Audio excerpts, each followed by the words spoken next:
Bonjour à tous et bienvenue sur Cockpit. Il est 9h48 UTC et aujourd'hui on va parler aéronautique évidemment, mais plus précisément météorologie et humidité. C'est parti!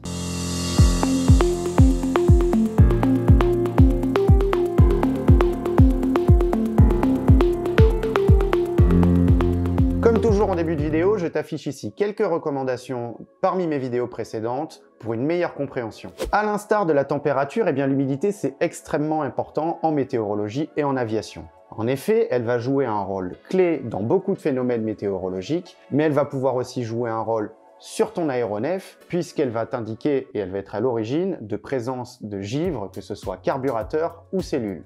Tout d'abord, quelques rappels sur l'humidité. L'eau est présente sous ces trois formes dans l'atmosphère, gazeux, liquide et solide. Elle va également pouvoir passer d'un état à l'autre. Chaque passage d'un état à l'autre porte un nom. La définition de l'humidité, c'est en fait la quantité de vapeur d'eau, donc d'eau sous forme de gaz contenue dans l'air. Cette quantité, elle va dépendre de la température, mais aussi de la pression. En effet, plus une masse d'air va être chaude, avec une température élevée, plus elle pourra contenir de vapeur d'eau. A l'inverse, plus une masse d'air aura une température froide, au moins elle pourra contenir de vapeur d'eau. On peut ici faire le lien avec ce qu'on appelle l'humidité relative.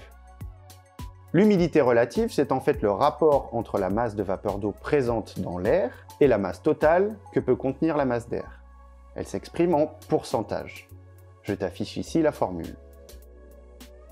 Un air sec, c'est donc un air qui a une humidité relative proche de 0%.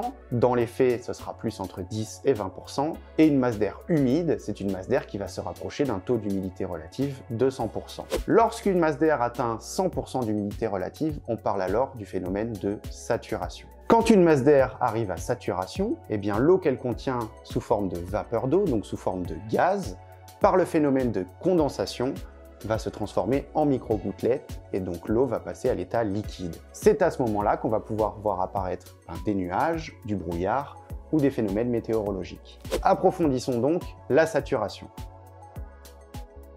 Il existe trois manières de saturer une masse d'air. La première, c'est tout simplement par l'ajout de vapeur d'eau dans cette masse d'air. C'est un phénomène que tu vas pouvoir rencontrer lorsqu'une masse d'air va par exemple se déplacer au-dessus d'une grande étendue d'eau, comme une mer ou un océan. La deuxième manière de saturer une masse d'air, c'est par la baisse de la température. Pour les plus studieux, c'est ce qu'on va appeler un refroidissement isobare. En effet, si à pression constante, tu diminues la température d'une masse d'air, on l'a vu, elle pourra contenir moins de vapeur d'eau, elle va donc finir par saturer. Un exemple concret, c'est ce phénomène que tu rencontres lorsque une masse d'air chaude, en fin d'après-midi, va être refroidie pendant la nuit.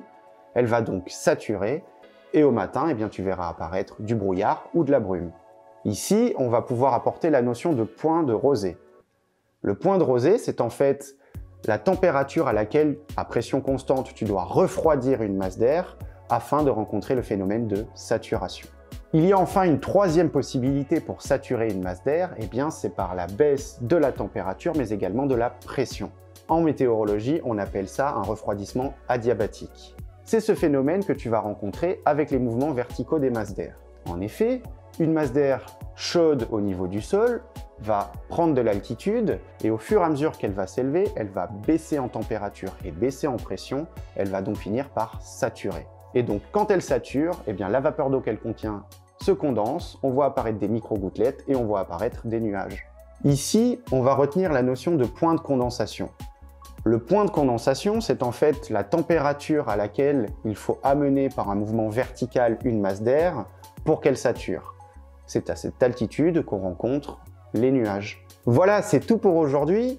L'humidité, c'est extrêmement important parce que tout comme la pression et tout comme la température, sans humidité, il n'y a pas de météo. Il n'y a pas de pluie, il n'y a pas de neige, il n'y a pas de brouillard, il n'y a pas de grêle. Enfin bon, t'as compris. Dans ma prochaine vidéo, on change un peu de thématique, on parlera des instruments et notamment des instruments de base nécessaires au pilotage d'un aéronef. D'ici là, je te dis porte-toi bien et à très bientôt.